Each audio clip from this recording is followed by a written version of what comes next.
I feel like I just did a piano solo or something. Or rock and roll song. Yeah.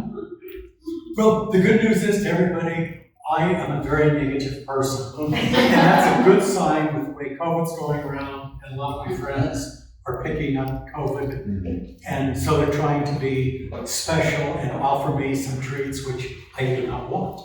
So that's a good news. Yeah. A little bit about myself. I have been an artist as far back, or thought of myself as an artist as far back as I can remember. I was a shy sort of person as a child, and I spent a lot of time alone, and so it was easy to sketch, look at things, be by myself, and sketching and seeing the world was a good way to interact with the world to me. And that's proceeded to this day. I'm now going through some of my old journals, and there's as much writing as there is sketches in them.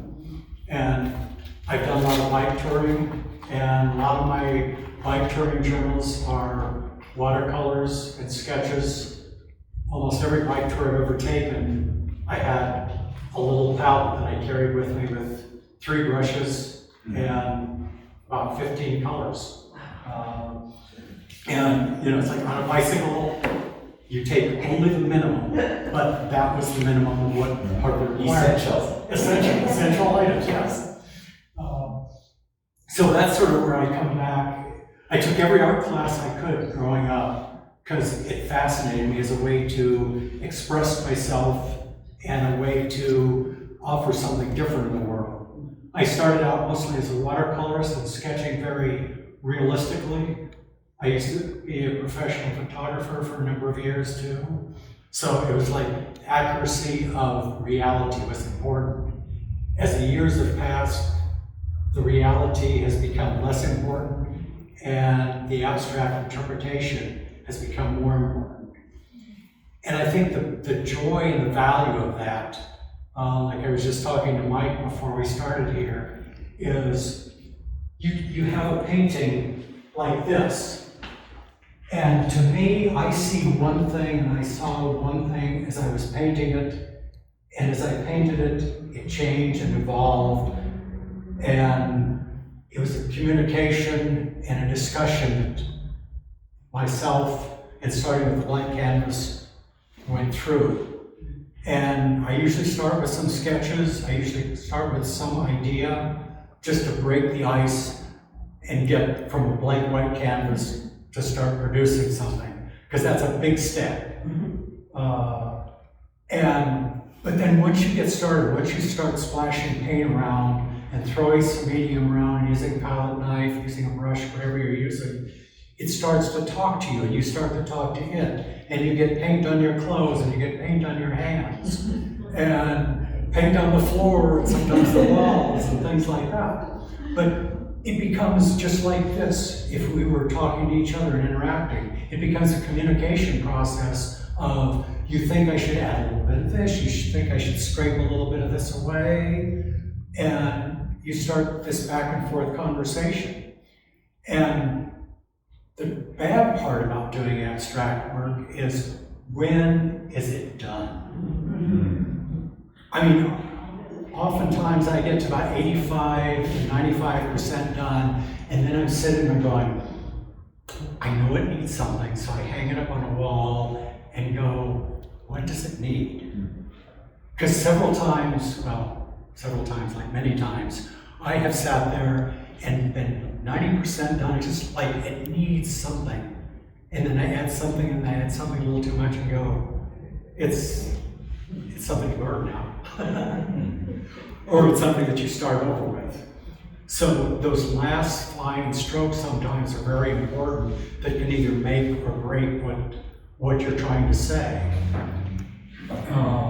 And what I want to say is, whatever, I want to interact with you so that you can look at a piece, any piece in this room, and say, this means something to me, this speaks to me in my life experience, or something important that happened to me. It doesn't matter what my interpretation is, it's your interpretation Because if you're going to look at it and appreciate it and love it in your house or your office or wherever, it's not what's important to me, it's what's important to you. And I will release my child to you. Because in some ways it is. It's like raising a child. When you produce a painting and you go from the blank canvas through the painting, it's like, okay, you raise the child when it goes up on the wall. It's like they're ready for the world. They're ready to go on. And hopefully you've given them the right tools, the right ideas, the right thought process to get there. Other things that are important to me, I tend to be a philosopher. I love history. I love the environment.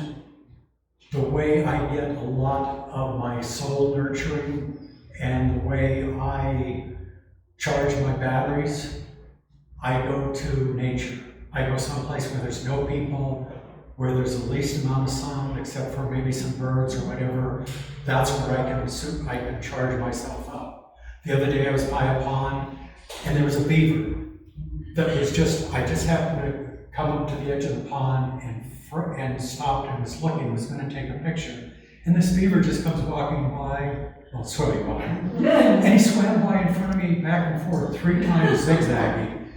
And I don't think he recognized me as other than it's a strange looking tree that I don't remember seeing that before. But he's sort of he was almost curious about me as I was curious about him. That's as close to a beaver as I've ever seen. But it was a magical moment to me. That was I was this high off the ground. He was swimming by and I went floating for the rest of the day. And I couldn't wait to tell Sherry, guess what I saw? Guess what I experienced? And that's what some of the creation process that I do here and have on these walls is that same sort of sense of providing a moment of magic, a moment of specialty that is a moment that makes magic. Because there's too little magic in the world nowadays.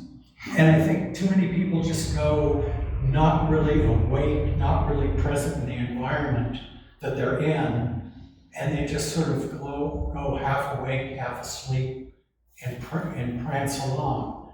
And it's like the joy of life is being right up front, be wide awake, and be ready for the excitement of the moment, because there's only, once the moment comes, it's there and then it's gone, and you never have it again.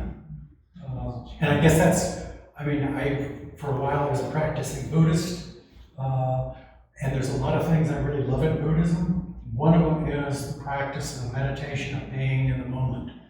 And in painting, I'm in the moment, and sometimes people can be moving around me and I don't even know that they're there because I'm present in what I'm doing. It's like with the beaver, it's like sometimes when I'm out in nature, I'm present for that beaver and that experience. And I think that's a great joy. And hopefully, when you look at some of these, you can look at them and have a moment of that joy.